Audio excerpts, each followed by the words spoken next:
ఆకాశవాణి ప్రాంతీయ వార్తలు చదువుతున్నది షేక్ మస్తాన్బీ. ముఖ్యాంశాలు. ఆంధ్రప్రదేశ్లోని విశాఖపట్నం ఫిషింగ్ హార్బర్లో గత రాత్రి జరిగిన అగ్ని ప్రమాద ఘటనలో బాధితులను ఆదుకోవాలని ముఖ్యమంత్రి వైఎస్ జగన్మోహన్ రెడ్డి అధికారులను ఆదేశించారు. వన్డే ప్రపంచకప్ ఫైనల్లో ఆస్ట్రేలియా, భారత్ జట్లను ప్రధానమంత్రి నరేంద్ర మోదీ సామాజిక మాధ్యమాల వేదికగా అభినందించారు. స్కిల్ డెవలప్మెంట్ కేసులో తెలుగుదేశం పార్టీ అధినేత నారా చంద్రబాబు నాయుడు బెయిల్ పిటిషన్పై కాసేపట్లో హైకోర్టు తీర్పు వెలువరించనుంది. రైతుల సంక్షేమం కోసమే రాష్ట్ర ప్రభుత్వం రైతు భరోసా కేంద్రాలు ఏర్పాటు చేసిందని పర్యాటక శాఖ మంత్రి ఆర్కే రోజా తెలిపారు. ఈరోజు కార్తీక మాసం మొదటి సోమవారం కావడంతో రాష్ట్రంలోని ప్రముఖ శైవ క్షేత్రాలు భక్తులతో కిటకిటలాడుతున్నాయి. వార్తల వివరాలు. ఆంధ్రప్రదేశ్లోని విశాఖపట్నం ఫిషింగ్ హార్బర్లో గత రాత్రి అగ్ని ప్రమాదం జరిగింది. 0 నంబర్ జట్టి వద్ద నిలిపి ఉన్న బోట్లో ఒక్కసారిగా మంటలు చెలరేగాయి. సమాచారం అందుకున్న అగ్నిమాపక సిబ్బంది ఘటనా స్థలికి చేరుకుని మంటలను అదుపు చేశారు. ప్రమాదానికి గల కారణాలు తెలియాల్సి ఉందని, ఎలాంటి ప్రాణనష్టం సంభవించలేదని, ఆస్తి నష్టాన్ని అంచనా వేస్తున్నామని అధికారులు పేర్కొన్నారు. కాగా హార్బర్ అగ్ని ప్రమాద ఘటనపై ముఖ్యమంత్రి వైఎస్ జగన్మోహన్ రెడ్డి దిగ్భ్రాంతి వ్యక్తం చేశారు. ఈ ఘటనలో బాధితులను ఆదుకోవాలని, ప్రమాదంపై దర్యాప్తు జరపాలని అధికారులను ఆదేశించారు. బోట్లు కోల్పోయిన మత్స్యకారులకు అండగా ఉండాలని, తగిన విధంగా వారికి సహాయం చేయాలని దిశానిర్దేశం చేశారు. మరోవైపు విశాఖ ఫిషింగ్ హార్బర్లో అగ్ని ప్రమాదంపై రాజ్యసభ సభ్యులు జీవీఎల్ నరసింహారావు స్పందించారు. ఈ విషయాన్ని కేంద్ర మత్స్యశాఖ మంత్రి పురుషోత్తం రూపాల దృష్టికి తీసుకువెళ్లామని తెలిపారు. నష్టపోయిన మత్స్యకారులకు మేలు జరిగేలా చర్యలు తీసుకుంటామని పేర్కొన్నారు. వన్డే ప్రపంచకప్ ఫైనల్లో ఆస్ట్రేలియా, భారత్ మ్యాచ్ ఫలితంపై ప్రధానమంత్రి నరేంద్ర మోదీ సామాజిక మాధ్యమాల వేదికగా స్పందించారు. దేశం ఎప్పటికీ మీ వెంటే ఉంటుందని భారత జట్టు సభ్యులనుద్దేశించి ఎక్స్లో ట్వీట్ చేశారు. ప్రపంచకప్లో భారత జట్టు తమ ప్రదర్శన ద్వారా చూపిన ప్రతిభ, సంకల్పం గుర్తుంచుకోదగినదని, గొప్ప స్ఫూర్తితో ఆడి దేశానికి గర్వకారణంగా నిలిచారని పేర్కొన్నారు. అలాగే ప్రపంచకప్ విజేతగా నిలిచిన ఆస్ట్రేలియా జట్టుకు ప్రధానమంత్రి అభినందనలు తెలిపారు. ఈ టోర్నీలో ఆస్ట్రేలియా జట్టు ప్రదర్శన ప్రశంసనీయమని, అద్భుతమైన విజయంతో మ్యాచ్ను ముగించారని ప్రధాని కొనియాడారు. స్కిల్ డెవలప్మెంట్ కేసులో తెలుగుదేశం పార్టీ అధినేత నారా చంద్రబాబు నాయుడు బెయిల్ పిటిషన్పై కాసేపట్లో హైకోర్టు తీర్పు వెలువరించనుంది.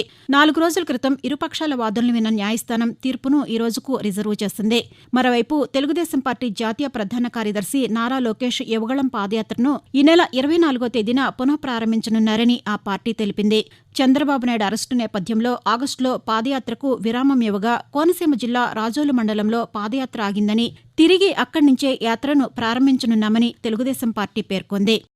తిరుపతి జిల్లాలో ముఖ్యమంత్రి వైఎస్ జగన్మోహన్ రెడ్డి రేపు పర్యటించనున్న నేపథ్యంలో అందుకు సంబంధించి భద్రతా ఏర్పాట్లు పూర్తి చేసినట్లు జిల్లా కలెక్టర్ వెంకట రమణారెడ్డి తెలిపారు. ఈ మేరకు నిన్న రేణిగుంట విమానాశ్రయంలో ఎస్పీ పరమేశ్వర్ రెడ్డితో కలిసి సమీక్షించారు. ఈ సందర్భంగా కలెక్టర్ మాట్లాడుతూ సూళ్లూరుపేట నియోజకవర్గం తడా మండలం మాంబట్లు అపాచీ పరిశ్రమ కేంద్రంలో పలు అభివృద్ది పనులకు శంకుస్థాపన, ప్రారంభోత్సవాలకు ముఖ్యమంత్రి రేపు హాజరు కానున్నట్లు వెల్లడించారు.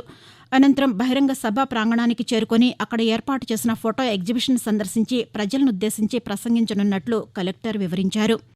రైతుల సంక్షేమం కోసమే రాష్ట్ర ప్రభుత్వం రైతు భరోసా కేంద్రాలు ఏర్పాటు చేసిందని పర్యాటక శాఖ మంత్రి ఆర్కే రోజా తెలిపారు. తిరుపతి జిల్లా పుత్తూరు మండలం పరమేశ్వర మంగళం గ్రామంలో నూతనంగా నిర్మించిన రైతు భరోసా కేంద్రాన్ని ఈరోజు ఆమె ప్రారంభించి మాట్లాడుతూ రైతు భరోసా కేంద్రాల్లో రైతులకు మెరుగైన సేవలు అందుతున్నాయని అన్నారు. వ్యవసాయ రంగంలో విప్లవాత్మక మార్పులు తీసుకురావడానికి, రైతులకు సరియైన సూచనలు, సహకారాలు అందించడానికి రైతు భరోసా కేంద్రాలు తోడ్పడతాయని మంత్రి తెలియజేశారు. రాష్ట్రంలోని మత్స్యకారులకు ఆర్థిక చేయూతనిచ్చేలా తమ ప్రభుత్వం పలు కార్యక్రమాలు చేపడుతోందని రాష్ట్ర మత్స్య పశుసంవర్ధక శాఖ మంత్రి సీదిరి అప్పలరాజు తెలిపారు. శ్రీకాకుళం జిల్లాలోని ఎచ్చెర్ల మండలం పొడగట్లపాలెం సముద్ర తీరంలో నిన్న ఫిషింగ్ హార్బర్ నిర్మాణ పనులకు శాసనసభ్యులు గొర్లె కిరణ్ కుమార్తో కలిసి మంత్రి భూమి పూజ నిర్వహించారు.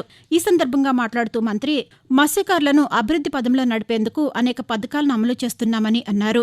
ఇప్పటికే జిల్లాలో మూలపేట వద్ద పోర్టు నిర్మాణ పనులు ప్రారంభమయ్యాయని, ఎచ్చెర్ల మండలంలో 360 కోట్ల రూపాయలతో హార్బర్ నిర్మిస్తున్నామని, దీనికి సంబంధించి రోడ్డు నిర్మాణానికి భూసేకరణ పూర్తయిందని మంత్రి వివరించారు.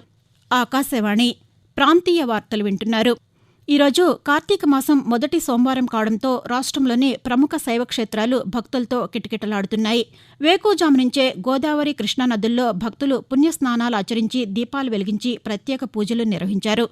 శ్రీకాకుళం జిల్లాలో ఉన్న ప్రముఖ శైవ క్షేత్రాలైన శ్రీముఖలింగం, రాయివలస, ఎండల మల్లన్న స్వామి, ఉమారుద్ర కోటేశ్వర స్వామి, భీమేశ్వర స్వామి, కల్లేపల్లి మునినాగేశ్వర స్వామివారి ఆలయాలు వేకువజాము నుంచే భక్తులతో కిటకిటలాడాయి.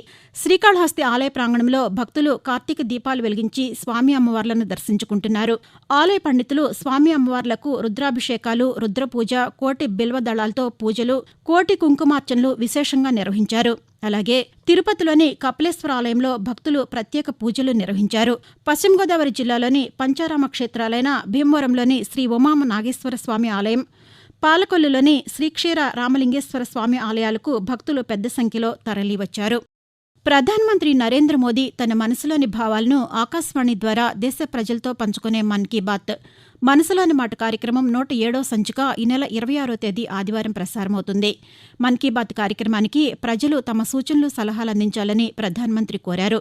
ప్రజలు తమ స్వర సందేశాలను 1800 నంబరుకు ఈ నెల 24వ తేదీ సాయంకాలం వరకు పంపవచ్చు. వైఎస్సార్ రైతు భరోసా కేంద్రాల్లో ఖాళీగా ఉన్న 1896 గ్రామ పశుసంవర్ధక సహాయకులు VAHA పోస్టుల భర్తీకి ఆంధ్రప్రదేశ్ పశుసంవర్ధక శాఖ ఈరోజు నోటిఫికేషన్ జారీ చేసింది.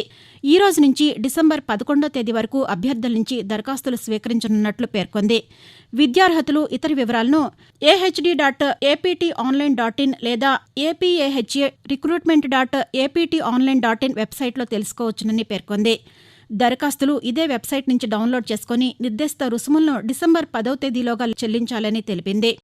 కేంద్ర ప్రభుత్వం అమలు చేస్తున్న ప్రజా సంక్షేమ పథకాలపై ప్రజలకు అవగాహన కల్పించేందుకు వికసిత భారత్ సంకల్ప యాత్ర నిర్వహిస్తున్నారు. ఈ యాత్ర ఆంధ్రప్రదేశ్లో ఉత్తరాంధ్ర ప్రాంతంలో కొనసాగుతోంది. ఇందులో భాగంగా నిన్న అల్లూరి సీతారామరాజు జిల్లా అరకువేలి మండలం మాదాల పంచాయతీ, పాడేరు మండలంలోని లాగిసుపల్లి, కిండంగి గ్రామాల్లోనూ, రంపచోడవరం మండలంలోని వాడపల్లి, బొలగొండ గ్రామ పంచాయతీల్లో వికసిత్ భారత్ సంకల్ప యాత్ర కొనసాగుతోంది. ఈ కార్యక్రమంలో భాగంగా ఆయా ప్రాంతాల్లో వైద్య శిబిరాలు నిర్వహించి గ్రామస్తులకు వ్యాధుల పట్ల అవగాహన, రైతులకు డ్రోన్ ద్వారా వ్యవసాయ విధానాలపై అవగాహన కల్పిస్తున్నారు. గ్రామస్తుల చేత వికసిత్ భారత్ సంకల్ప ప్రతిజ్ఞ చేయించారు. కేంద్ర ప్రభుత్వం అమలు చేస్తున్న పథకాల ప్రచార కార్యక్రమాలకు ప్రజల నుంచి విశేష స్పందన లభిస్తోంది. తిరుమల తిరుపతి దేవస్థానం దాసా ప్రాజెక్టు ఆధ్వర్యంలో తూర్పుగోదావరి జిల్లా కొవ్వూరు గోష్పాద క్షేత్రంలో గోదావరి హారతి నిర్వహిస్తున్నట్లు కొవ్వూరు రెవెన్యూ డివిజనల్ అధికారి ఎస్ మల్లిబాబు తెలిపారు. నిన్న ఆయన కొవ్వూరులో మాట్లాడుతూ తిరుమల తిరుపతి దాస సాహిత్య ప్రాజెక్టు ఆధ్వర్యంలో గోదావరి నదికి గోష్పాద క్షేత్రంలో ఈ సాయంకాలం 5 గంటల నుంచి 7:30 వరకు హారతి కార్యక్రమం నిర్వహించనున్నట్లు తెలిపారు.